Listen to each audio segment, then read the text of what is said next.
a lot of people would be familiar with that conversation around the board or an exec saying, we want a GC that's taken a company public before. Totally. Right? To be the GC. And that was essentially the conversation that started to happen after the Series E. Yeah. And I actually had told one of the co-founders, who was my boss, that I reported into the whole time, when they hired me, that this might happen. And I said, look, it's a personal relationship, really, at the end of the day, being the general counsel. Mm-hmm. If you don't think I'm a fit anymore, just come and talk to me, and we'll figure out a way forward. It's part of, I think, really, at the end of the day, the professional ethics and responsibility as being a lawyer. Like, if your client doesn't want you anymore, then you figure out a way forward. Yeah. And he, at the time when I told him that, he said, that's never going to happen. And then it happened. And then we just kind of came up with a plan.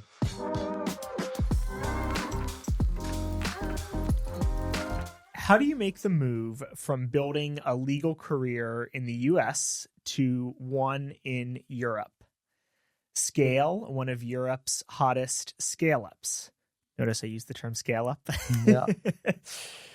And transition to launching your own startup. Today, here in Amsterdam, we are joined by Jordan Hatcher. Jordan is a very cool and genuine guy, and he's the co-founder, COO, and chief legal officer of The Grid, an open, independent, and auditable reference data set that powers Web3 directories and platforms. Before launching The Grid, he took a sabbatical and spent time as a legal consultant to Airwallex.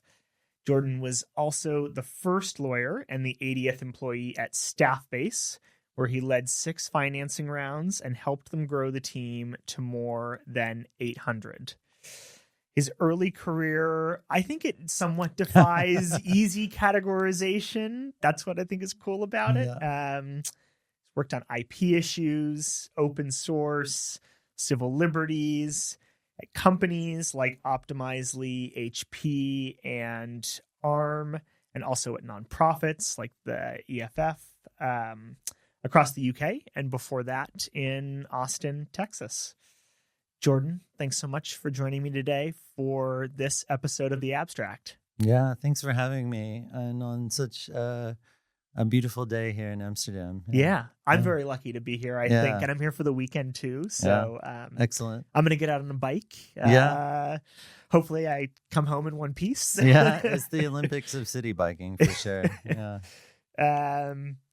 Why Amsterdam? What was it that brought you here? Yeah, so I've been here almost 10 years. And kind of going back, on paper, what brought me here was Optimizely. So they had expanding into Europe. They had already set up and chosen Amsterdam as sort of their European headquarters. So they came from San Francisco, looking at Europe, chose Amsterdam. The team had grown to the point where they needed to hire a lawyer, and I was lucky enough to get the job for the first legal counsel in Europe. Why I applied for the job is my son was 2 years old or so. We were living in Cambridge in England, where he was born. And small towns are not for me. I mean, Cambridge isn't even that small. It's 100 and some odd thousand people. But and it was very lovely. But I wanted to move back to the city and had already lived in London. And London's not very livable. And Amsterdam's such a great place. So kind of everything lined up. The stars aligned. Yeah. Yeah, I mean, if you look back and reflect on that journey, Texas, then the UK. You were in the UK for a decade or so? Yeah, 11 years. Yeah. Okay, and then Amsterdam. I mean, was any of that expected? You certainly look the part of someone who belongs in Amsterdam today. Thank you. It was not expected, but each step was kind of planned for, if that makes sense. So, I guess if you think about it, plan A, plan B, plan C, I'm all the way at plan Z, right? Or beyond that, in terms of the things that I thought I would do at various points of my life. I came to Europe because I got into an exchange program at the University of Texas with the Hmm. University of Edinburgh. And it was different than some of the other law school exchange programs in that it was the full 3L year, Hmm. and you got to double dip and get an LLM at the end of it. That's cool. Yeah, and I knew I was at that time. I was kind of a bit more. I was always interested in technology and the law, but I was a little bit more focused on potentially being an entertainment lawyer. Hmm. So I really knew I wanted to do IP related things, but I took every excuse me Yeah. soft IP course that UT had, Hmm. and Edinburgh had this specialization in innovation technology and law and a really big IP program, Hmm. including a lot of stuff on soft IP. So I got in and went. One of the things that's interesting to me about your career, I think, yeah, at least as I look at the different issue areas that you've worked on, whether it's sort of like civil liberties Mm, work or IP work or some of this open source, open data work, and now yeah, Web3, um, those are all areas where I think some sort of like real intellectual engagement with technology is important. hmm, It's not to say that's not important with like, sort of like typical commercial work but to me, it seems like, yeah, like that's sort of like real, like I'm in it. I understand this. I want to go deep. I know I have to go deep to be really good at it is important. hmm. I don't know. Talk to us a little bit about that. Sure, It's yeah, just an observation, but it's yeah. different than a lot of guests. Yeah, well, I think I've been reflecting a bit on this lately. So I've been in the legal profession since before law school. So that's been since 2001 or so. Mm-hmm. And then really tech law, I would say for about 20 years. Mm-hmm. And when I started studying technology in the law at Edinburgh, really in depth, and then kind of working on it the year after, the I'm today what I think of as kind of a classical tech lawyer, and that I know little bit across lots of different areas. Whereas Mm-hmm. today, people really will specialize in, I don't know, online marketplaces and go Sure. super deep. And, kind of when I was starting out doing technology law, you had to know a bit of the technology. So you just mess around and find out, and you experiment and you try things, and you get lucky enough to work with engineers that are patient Mm-hmm. with you and teach you a bit about semiconductors, which I knew nothing about when I started at ARM. And then you kind of just build on that and go from there. And you see all these patterns that start to emerge in how things get regulated. But at the end of the day, you've got to kind of love the tech side of it and Mm-hmm. see how everything's interplaying. And part of it might just be the way my brain works for this stuff. Yeah. Did you feel like building trust with those sorts of engineers at a company like an HP or like an ARM, was that easy to do?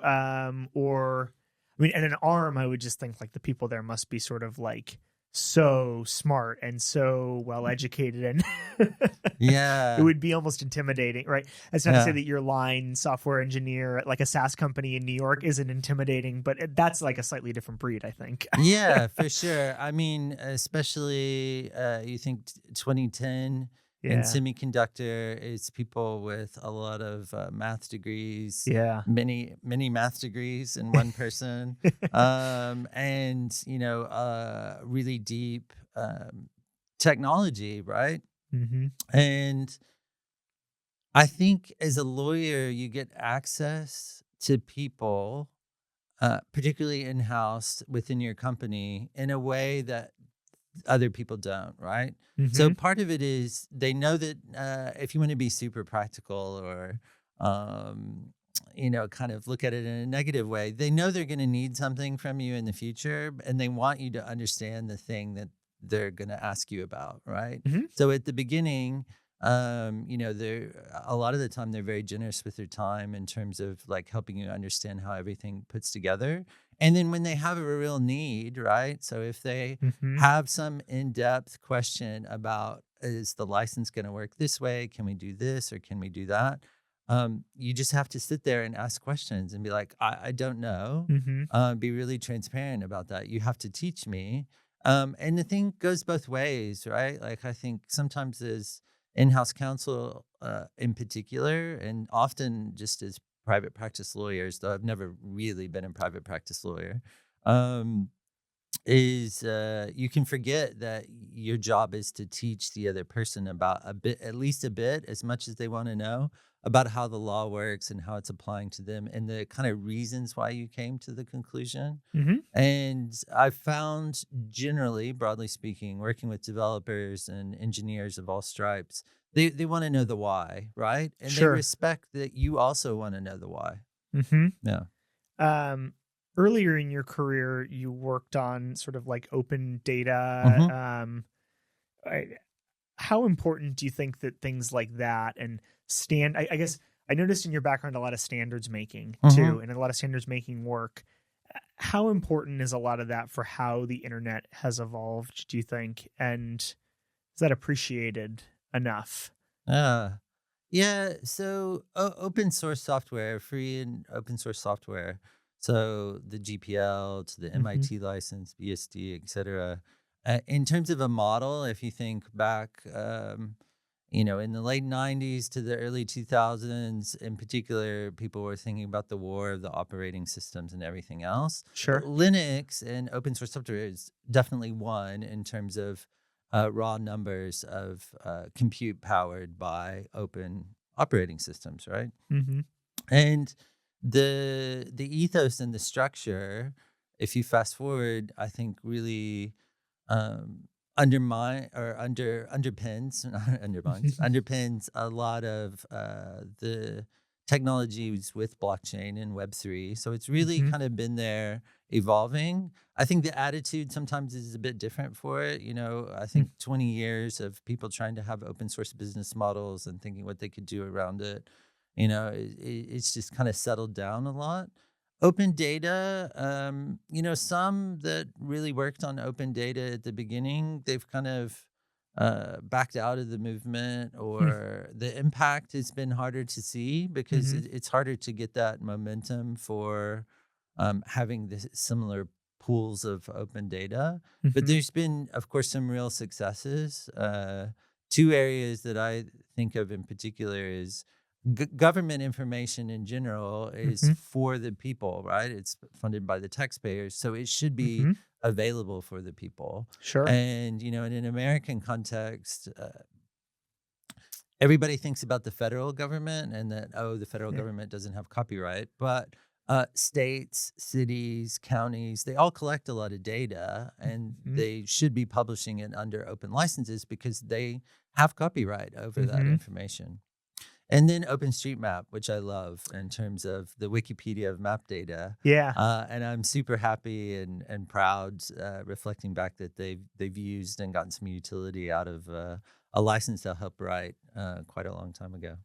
Do you see a through line in retrospect? I guess, I mean, you mentioned sort of like an evolution to Web3 Mm. from some of that early work through the IP work that you've done to what you're doing now around crypto and Web3. Yeah. So for me personally, the open data element, the open source.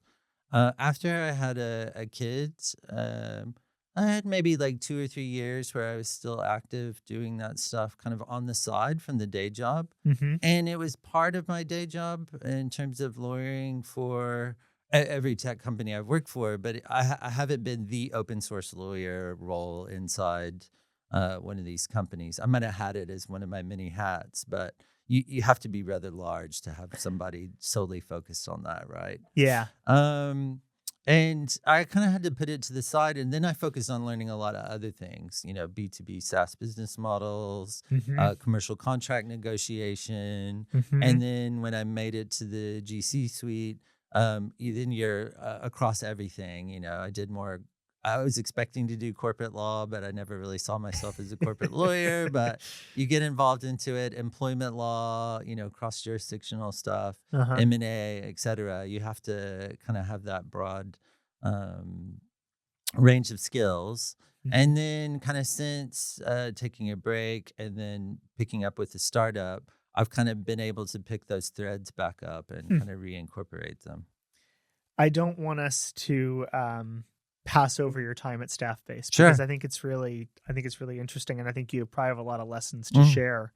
Where was the company at when you joined? That's probably a great place to start. Yeah. So I interviewed in end of June or July, and then started at the beginning of September. And even between that time frame, I think they'd added 30 people. So I was the 80th employee. Um, they didn't have an office here in Amsterdam. And I was lucky enough that when they offered me the job and I said, look, I want to stay, that we came up with a solution to stay here in Amsterdam. And it ended up working out. We had, I think at one point, 40 people or so in the office here in Amsterdam. Oh, wow. And that's a whole story in itself, like basically starting the office here as the only exec at the time. And yeah, they were just getting started. It was the typical Wild West that most of the listeners will understand, and that AEs could effectively make up their own contracts. There wasn't any of the structures in place. I mean, you don't expect it though. I didn't go in expecting to have a lot of that as the first legal hire in, and also when you're at the very early stage of a company, which I also see even more now, the focus is keeping the company alive, right? And it's closing sales, getting some momentum. You're not running a compliance organization. You're not trying to tick every box, right? You're, of course, you're trying to do the right thing, but the structures that you have in place at a 10 million ARR business are different than the ones that you have at a 50 or 100 or about to go public.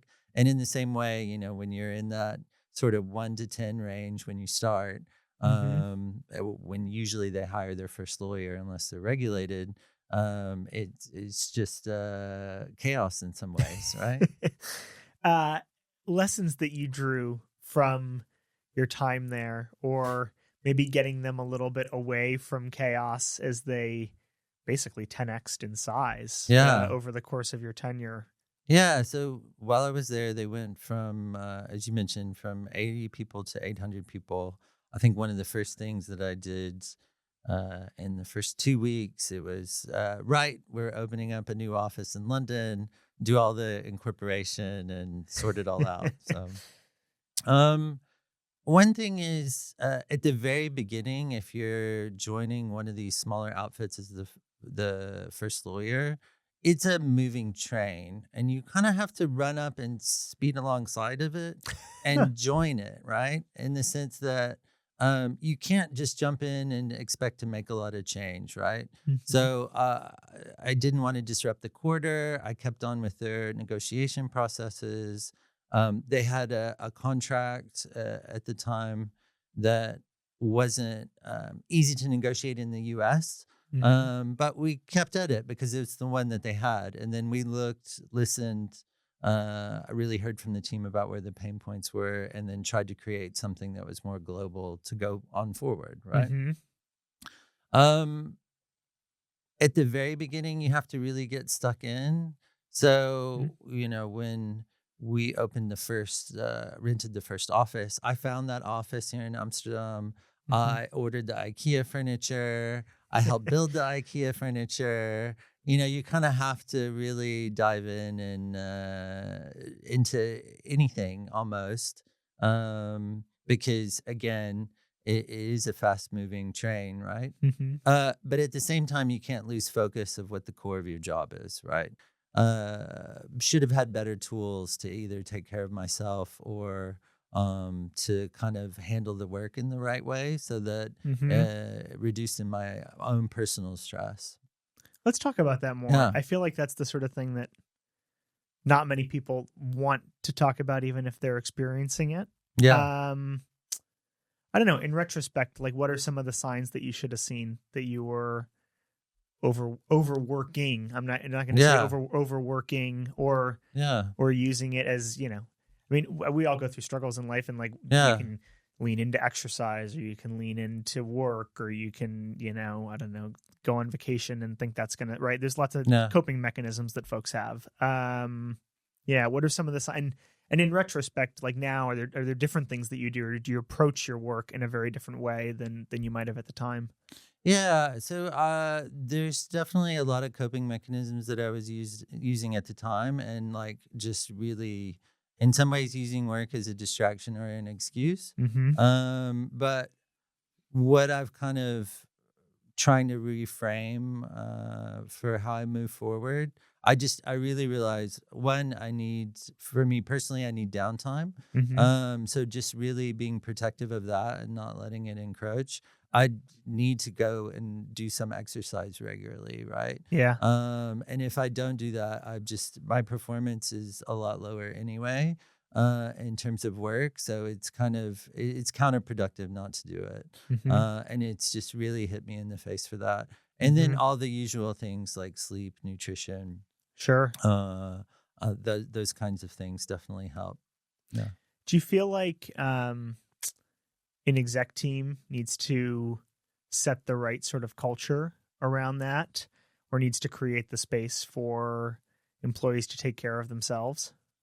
Yeah, you have to have that culture, and I hope that I built that in the team. So the legal Mm-hmm. team, I had 10 people in the team when I left, and I hope they felt that I really tried to have that for them.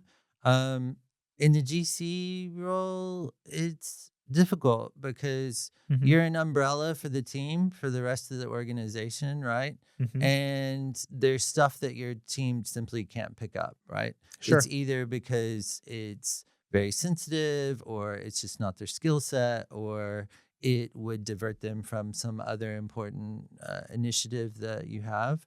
And so you can really be this collection point for a lot, both from the Yeah. top and the bottom. And that doesn't mean that you can't rely on the team, but you shouldn't push it down to them in an unhealthy way either. Mm-hmm. Here in Europe, the balance is very different in a lot of ways, right?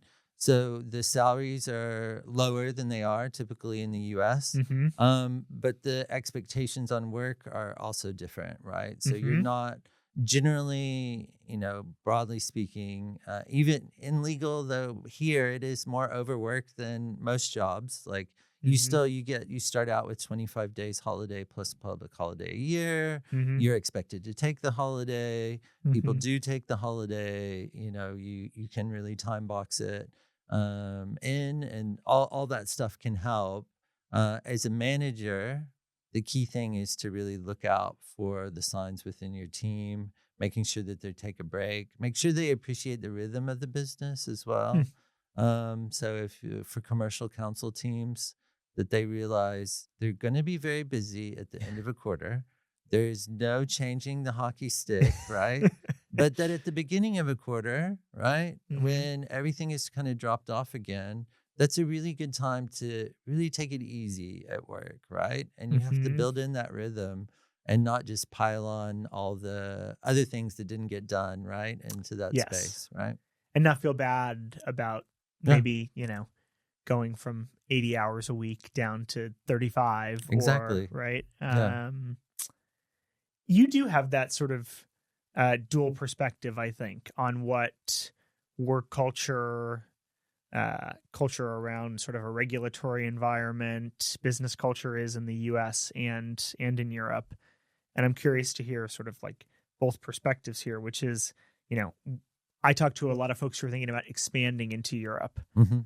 Anything that you think that American companies should know if they're going to come here? And then I'm also kind of curious for the vice versa, right? Like things that you feel like European businesses don't really understand about doing business in the US. Yeah. So in a way, my entire career has been in Europe, really, Mm-hmm. after I got my law license. And um, most of it has been translating American into European and vice versa, Yeah. right? Um, and for American companies, broadly North America, trying to expand into Europe, for continental Europe, the civil law system, the way that it works, just at a broad sort of legal cultural perspective, is different for at least for the legal frameworks, right? Mm-hmm. Um, then it's a patchwork, right? Like there Mm-hmm. is, and I think the other side is true, and that European companies don't necessarily realize how much a patchwork, depending on what they're doing, the United States can be. Sure. State Um, laws. yeah. Yeah. Or even just like, the different approach to work that might happen between different parts of the US, right? Mm-hmm. Or to business, or how much people in one part might appreciate in person conversations versus, just doing things over the phone. Totally. But yeah, the classic things that trip up American companies in Europe, of course, are civil law notaries. So it's a legal profession on par with just being a lawyer. Mm-hmm. Similar to in the UK, you have solicitors and barristers and Right. legal executives, etc. And they're the gatekeepers for a lot of corporate stuff. Mm-hmm. And in some countries, like Germany, there's a lot of formalities when you have to go to these civil law notaries, and it can be expensive, it can be time consuming, it can involve a lot of in-person stuff. Mm-hmm. So that's definitely something that's new. And then employment law, right? Like employment law is very different in Europe Mm-hmm. because the whole structure is different.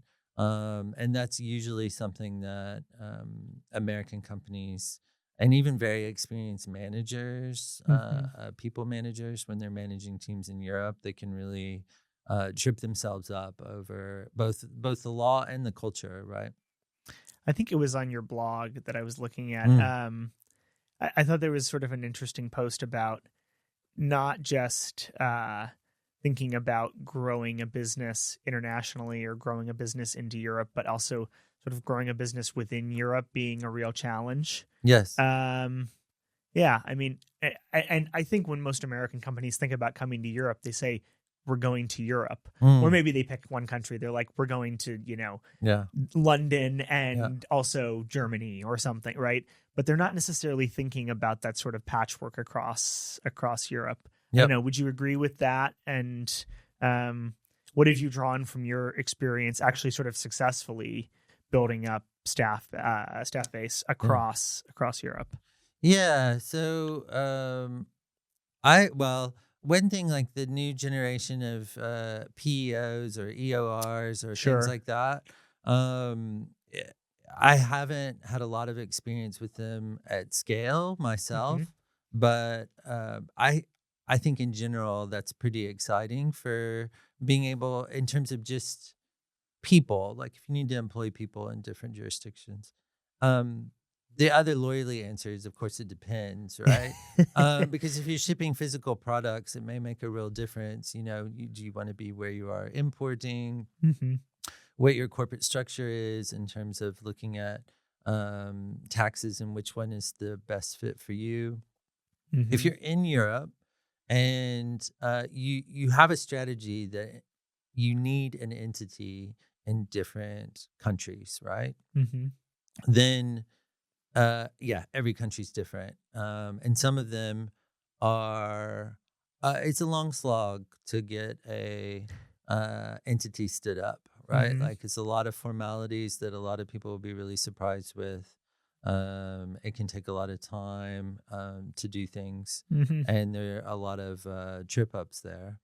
And then, kind of one of the things with this EU Inc. petition that's going around about trying to simplify a lot of that side of startups in Europe. This is definitely the American in me looking at the system here. Like ESOP plans, they're different in every country.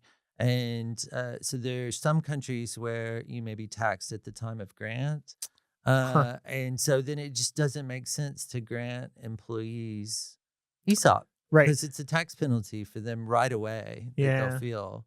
So it's just some consistency there. Like if you really want it, if we really want an employee ownership culture and ESOP culture in Europe, then you have Mhm. to build that out in some way and not have it just specific to one country, because they're not going to have employees, especially in the tech sector, just in one country in Europe, right? Right. As you reflect on your sort of time at Mm. Staffbase, things that you were most proud of having accomplished. Yeah, the financing rounds. So we, Mm. in terms of professional accomplishment, there was one year where we did basically completed an acquisition and a financing round at the same time, right? Wow. And it was an extremely busy month, Mhm. but we got it all done, and it was very, very exciting in terms of both relatively new things for me. I had done some financing and some smaller M&A, but it was a sizable acquisition, Mhm. and yeah, sort of mixed professionally and then personally. At that same time, the team that I had really stepped up to take care of everything so that I could devote all my time to it, and that Mhm. was really nice to see as well. I'm like super thankful for them.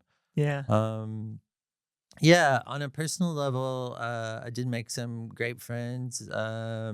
And just that seeing that journey is incredible. Like from, a small startup in Chemnitz, which most everybody won't have heard of in East Yeah. Germany, to becoming, I think they're like the 22nd or 23rd German unicorn or something like that. Yeah. Yeah, that journey through the growth and everything, and seeing the company change is really fantastic to see. Um, you left before, like relatively close to before they were getting ready to go public and do an IPO. Curious how like that experience of stepping back at that moment, like what that taught you about yourself and what stages of a company life cycle you like working Yeah. during. Also, I think leaving a place gracefully is not always the easiest thing to do because we don't always get tons of practice at it, Mm. right? So things you tried to do to make sure that like handoff was really smooth. Yeah. So a lot of people would be familiar with that conversation around the board or an exec saying, "We want a GC that's taken a company public before, Totally. right? To be the GC." And that was essentially the conversation that started to happen after the Series E. Yeah. And I actually had told one of the co-founders, who was my boss, that I reported into the whole time, when they hired me, that this might happen. And I said, look, it's a personal relationship, really, at the end of the day, being the general counsel. Mhm. If you don't think I'm a fit anymore, just come and talk to me, and Mhm. we'll figure out a way forward. Like, Mhm. it's part of, I think, really at the end of the day, the professional ethics and responsibility Mm. as being a lawyer. Like, if your client doesn't want you anymore, then you figure out a way forward. Yeah. And yeah, he, at the time when I told him that, he said, "That's never going to happen." And then it happened. And then we just kind of came up with a plan. At that same time, I had already booked to go to, as it then was Tech GC, now the L Suite, Yeah. their IPO conference. Uh-huh. So I did go to that, and that same autumn, while we were discussing about me leaving and doing the transition plan. And I realized that somewhere in the back of my mind, I was really wanting to do IPO because I thought that's the next feather in the cap of Mhm. typical lawyer, type A achiever Yeah. sort of behavior. And I went to the conference, and it was a great conference. I learned that Mhm. I don't ever want to do an IPO, mainly because I don't want to be a public company GC. Mhm. It's just not for me. I like the earlier stages. I like the scaling, the growing. Mhm. I like private companies. The kind of, as I see it, the more politics involved, the reporting, That kind of environment is just not my environment. And it's really, I think at the end of the day, a lot of public company GCs, it's more corporate law, and that's not my background and expertise. Like I'm a tech lawyer, right? Mm-hmm. It would have to be pretty unique company to want to have a tech lawyer as their GC after going public. Mm-hmm. So yeah, and then through that process, I was lucky enough to have the opportunity and the time to really try to transition things. So I made sure that everything was documented as much as possible. Mm-hmm. So I'm always very big on trying to document things, but I really went back through. I made sure all the files were organized. I even Mm-hmm. did a handover note for my successor, Mm-hmm. those kinds of things. Yeah. Why did you decide to take a sabbatical after you Yeah. stepped away from the role? Well, I was like, here's an opportunity to take a little bit of a break, right? Mm-hmm. The break ended up being a year. And I was like, it's been a long time since I've had this kind of break. I just had Mm-hmm. realized that I went straight from one job to the other. I think maybe one time I took a 1 week break between jobs in like 20 years or something. And I was like, it's time. Yeah. And then it took me about 6 weeks to realize that it really was a good idea that I took the break. Mm-hmm. And it took me about 6 months to really feel like a human again, to really feel, I think, like myself. Mm-hmm. So I'm very thankful that I was able to do that. What motivated you to start to learn about Web3, or Mm. how did that come up? Because I talk to people who seem to go deep really, like they go down a Mm. rabbit hole and they go deep really fast. Is that what Yeah. happened to you? Did this happen just somewhat organically? Yeah, it's Yeah. been organic for me. So I've followed it a bit. Uh, I always have loved researching things, but particularly being a GC and then my roles before that, I just didn't feel like I had the time to dive deep into it, right? Sure. And then with taking the break, my co-founder for the startup is actually my neighbor. That's how we Huh. met. Uh, and he had a business in the Web3 space. Mm-hmm. He had exited it. It was more in the sort of about data, of course, and then Mm-hmm. around analytics of Web3 in terms of what's happening, report building, and things like that. And he found out about my past work with Open Data Commons and on Open Data, and he was like, "Hey, there might be something here."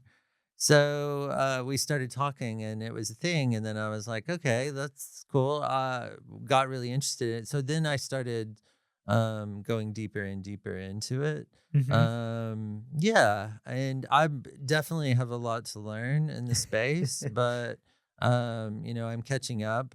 And there's a lot of it is. I don't know. My current thinking is Web3 is kind of just the open source stuff. In terms of the culture, it's a lot of the open source conferences and the vibes from Mm-hmm. a while ago that's just kind of been evolving since. And can you explain? I mean, I tried in the outset Mm. to use some of Yeah. your language around what the grid does, but Yeah. you'll explain it better than me what the product is and what you're hoping to build. Yeah. So we're live with our data right now. We're in essentially like a beta testing phase. Mm-hmm. But in broadly speaking, within blockchain and Web3, there's a lot of companies that will give you pricing data, so how much a thing costs, Sure.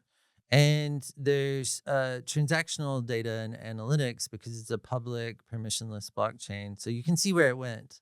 Mm-hmm. But there's nobody really answering the question, what is this thing? Mm-hmm. So if you think about all the dApps, the decentralized applications that are in Web3 and things like that, there's not any structured data provider that gives you answers to that kind of metadata question. Like, what is the thing that, what is it they're doing? Who Mm-hmm. are they Mm-hmm. as a company? So not personal data, but rather company data. Sure. And there's a lot of interesting possibilities with that. Yeah. Interesting.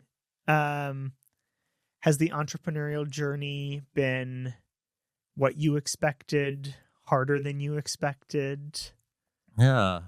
Um, I knew I was gonna have fun, but I guess I didn't expect to have this much fun. Yeah, it's been really interesting. So, uh, way back at the beginning of my career, I knew I wanted to stay in Scotland after I did this Mhm. exchange program. There wasn't a lot of jobs for a freshly qualified U.S. Texas attorney, and so I had the good fortune to work for the university, and then one of those clients at the university, or one of the projects that we were on, needed some extra work, and so I formed a consultancy. So I had been doing Hmm. some consulting, kind of on my own, and then with another group of consultants, like early in my career. Mhm. Um, but that's fundamentally different than building a tech business, right? But Mhm. the parts about trying to um figure out what you're going to work on every day, plan ahead so that you have money coming in the door, that kind of stuff, Mhm. were all skills that you see other people doing in house. Yeah. And that I had done a little bit like a while ago, but to really kind of get going on it, yeah, it's challenging for me. I did a lot of research, read a lot of books, Hmm. all the startup books, 0 to 1 the lean or startup, like yeah. all this stuff. Hard thing about hard Yeah. things. Yeah. So yeah, read those, or I do these Blinkist. So I'm a big Blinkist user, which is like What is 10 that? it's like 10 to 20-minute summaries of books. I find it Oh, particularly good. It's like a mini podcast, but it's a book summarized into 10 or 20 minutes. interesting. And let's face it, a lot of business books have a lot of True. fluff. And you can boil it down to an idea within 10 or 20 minutes. And I use Yeah. it for a lot of business books. So I listen to one every morning when I get ready, because it's like 10 minutes. Oh, So that's great. yeah, I might have to try that. yeah, I like that a lot. yeah, And now I'm thinking, have you heard of these AI yeah, podcasts?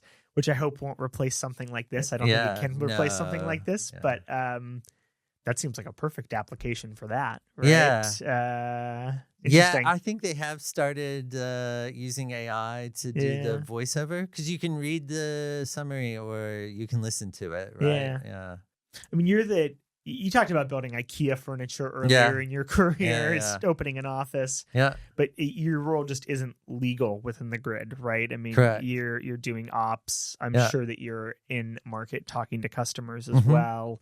Um, is this something that you presumably were like really excited about, and you said, "Hey, I really want this as a part of this role and this business that we're going to build together with your co-founder"? Yeah. So my co-founder is amazing. And he's a real visionary. So if I really look at the core of what my job is, Mm-hmm. my job is to get as much off his plate right now as possible so that he can be amazing. Because if you think about, like, for us, like him being out in the market or driving the product and things like Mm-hmm. that. So what that means for me is I don't do the bookkeeping myself. We have a bookkeeper, but I'm Sure. like that head of finance role, in that I make sure people's salaries are paid. I Mm-hmm. do all the invoicing in terms of making sure that the invoices come in and that they're sorted, all the planning and the budgeting. So, Mm-hmm. it's nice to be on the other side of the table setting the legal budget, right? Um, and then, kind of beyond that, for the operations for the business, I'd sat in on a lot of sales calls, Mm-hmm. and I've learned a lot from sales over the years for supporting sales teams, which Mm-hmm. I'm really thankful for. And yeah, trying to put it to use myself, of course, gives me a new perspective on all the sales humans out there and why they were chasing me so much all those years. Yeah. uh, it sounds like it's fun. Yeah. Do you feel a different sense of responsibility, though, with it being your business, investors who have come and Mm. invested in something that you're building? I mean, you even talk about paying the salaries. Hmm. Right? I mean, I've never run a business myself that I've started, right? But paying people salaries on time is actually really important for Yeah. them, even if it's just one of those things that you think should happen in the background. So I'm curious Yeah. about Yeah. that sort of mindset change too.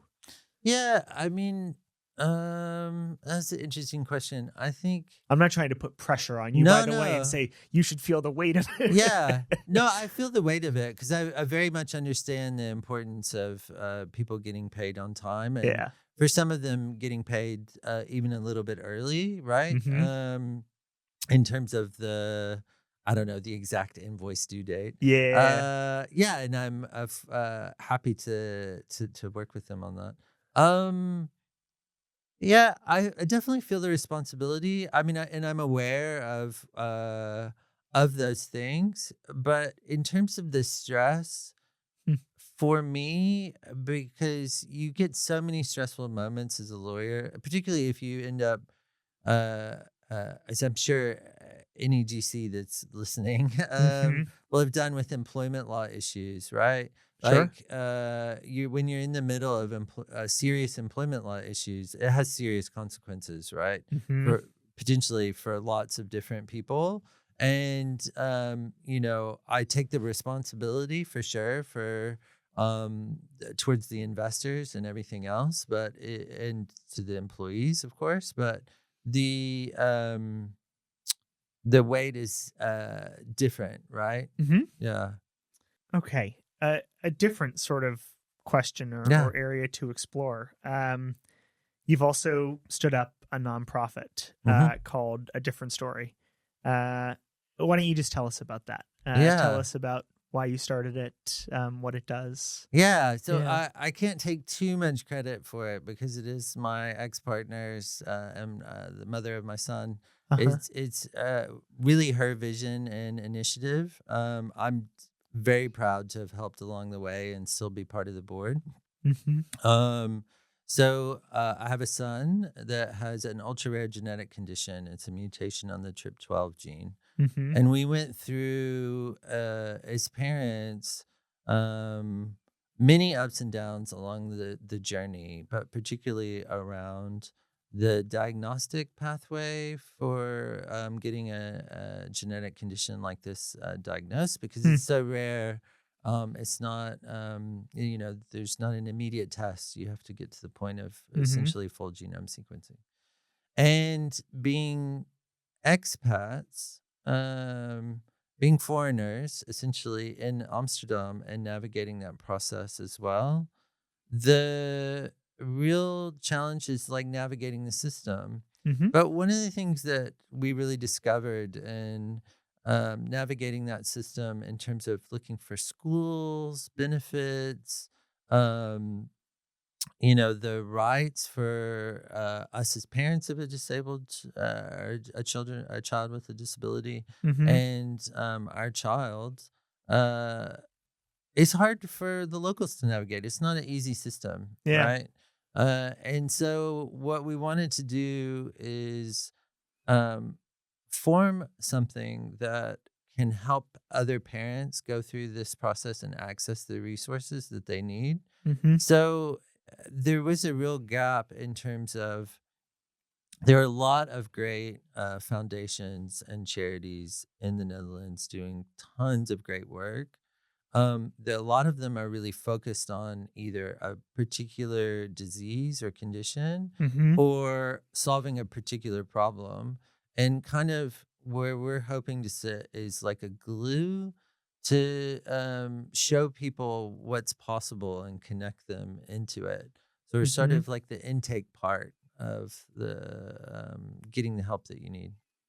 What does the condition, like, what does it mean on like a day-to-day sort of basis, or how does the disability manifest? Because I Yeah, also want to ask you a little bit yeah, about, you know, balancing like family life, yeah, balancing life with a partner, and then your work is hard enough, and then you add children, and like that's also yeah, very challenging, and then you add a child with a disability, and that's, I would imagine, I don't know from any yeah, experience, yeah. right? Like even more challenging. Yeah. Yeah, I get that question sometimes, and I used to answer it with like kind of listing the things on the medical condition page. Yeah. But really, my son, his name's Iggy. Yeah. Iggy is not his disease. He's like, and really, it would just take meeting him for about 10 or 15 minutes, and you'd see how amazing he is as a person. Yeah. But of course, it's had its own challenges for him and for us as his parents. Mhm. Balancing it, as I said earlier, I did not do a very good job. So I put him first, which sounds great. Mhm. But at the end of the day, you really have to take care of yourself Mhm. enough to be able to take care of other people, right? Mhm. And it's the same between trying to balance that between work and home life. It does get very busy. One of the things that both being a parent and being a parent of Iggy in particular, Mhm. um, it has forced me on many occasions just to put the phone down, shut the laptop away, and just really be present Mhm. and be outside of work, right? Mhm. And that part is really great in terms of just thinking of that work-life balance. Like, there's no multitasking Mhm. and all the rest some of the time. Like, you have to really be in the moment at that time. Yeah. Maybe one last question on that. I mean, you can tell Mm, me if this is a good question or a good way to put it. Having experienced this for mm, however many a decade or however many years you said, yeah. if you were a boss Yeah. to someone else who had a child with a disability, um, what are some things that you would do, or what are some ways that you would try to support them? Yeah, so I focus on personally for people that I care about or that I manage. Um, I try to focus on like doing things and trying to find solutions, which is not always what everybody else wants. Yeah. Um, but really, at the end of the day, just take the time that you need to take care of yourself Mhm. and um for if I rewind to just being in um, a B2B SaaS business, Yeah. right? Um, it's not criminal law that we're doing. Like, nobody's going to die at the end of the day. Right. We're not doctors, we're not surgeons in this sense. Um, like, if you are having a bad day and you need to take the afternoon off, or you can take that little bit of extra space, then do it, right? Mhm. Like, and for anybody through any life situation, Mhm. particularly in the team, like if they're having a really bad day, just take the rest of the day off or take the break, take the time that you need. Yeah. Some people prefer to work through Mhm. trying times, right? Because it gives them a sense of stability and normalcy. Mhm. And that's okay too, right? Mhm. Yeah. Actually, second, well, Yeah. that was the second to last question, Yeah. because Yeah. the last question really should be, if people want to learn more about a Yeah. different story, how should Yeah. they find out, or how should they get Yeah. involved? Yeah. Yes. So for a different story, it's a different story .nl Uh-huh. is our site. I mean, we're focused here on the Netherlands. It's very community driven, Mhm. particularly in Amsterdam, but we have online support groups that even people in throughout the rest of Europe are joining. And yeah, Cool. yeah, I've got some traditional closing questions that I sure, like to ask my guests yeah. that I want to ask you. The first one would be your favorite part of your day to day. Yeah. So the favorite part of my day to day in terms of work, I usually try to carve out quiet time, meeting free time in the morning. And it's just like, it's also the time I'm the most productive, which is like just getting stuck in and actually doing something, not sorting email or catching up on Slack messages, but, solving a real problem. Mhm. Yeah. Do you have a professional pet peeve? Yes, I do. And if any of my former team are listening, or former colleagues, they'll know exactly what it is. It's legalese. I cannot stand overly complicated legal drafting. Shall being the number one word that I dislike. That's a good answer. I like that answer. Yeah. I've instituted a legal style guide at every place I've ever worked. So Do you take it with you from place to place? yes, yeah. Can people write you if they want to have you open source that? I don't know if I've put it up, but I will after the show for sure. Check out the blog. Yeah. Do you have a book that you would recommend? This does not have to be a business book, but a book that you would recommend to folks who are listening that you've enjoyed? Yeah. Well, the most recent book that I finished, I have a lot of books that I've kind of half started. Oh, you and me both. Yeah. Is A History of Cruising by Alex Espinoza. I picked it up at the City Lights bookshop in San Francisco, and I really enjoyed it. That's a good bookstore. I've been there. Yeah. Interesting. Okay, last question for you. Traditional closing question for my guests. It's if you could look back on your days as a young lawyer, just getting started, maybe in Austin. Yeah. Something that you know now that you wish that you'd known back then. This kind of stumps me a little bit because I reflect on like where I was then, and I probably was way too sure of myself for sure, and probably a little too pushy on things. But in the end, it's kind of all worked out. The thing that probably took me a while to realize about being a practicing lawyer is, particularly for in-house and the kind of work I do in-house, it's about connecting the dots between things and, making sure the left hand knows what the right hand's doing within an organization, and just really listening and understanding to people. It's that part of it that I think makes you a better and more sympathetic lawyer. It's not, of course, you have to have the legal skills. You have to know how to write without legalese, those kinds of things.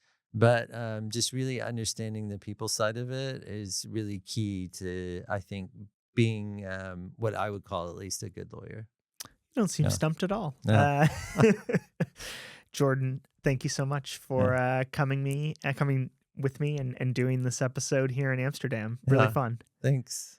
And to all of our listeners, thanks so much for tuning into this episode of The Abstract. And we hope to see you next time.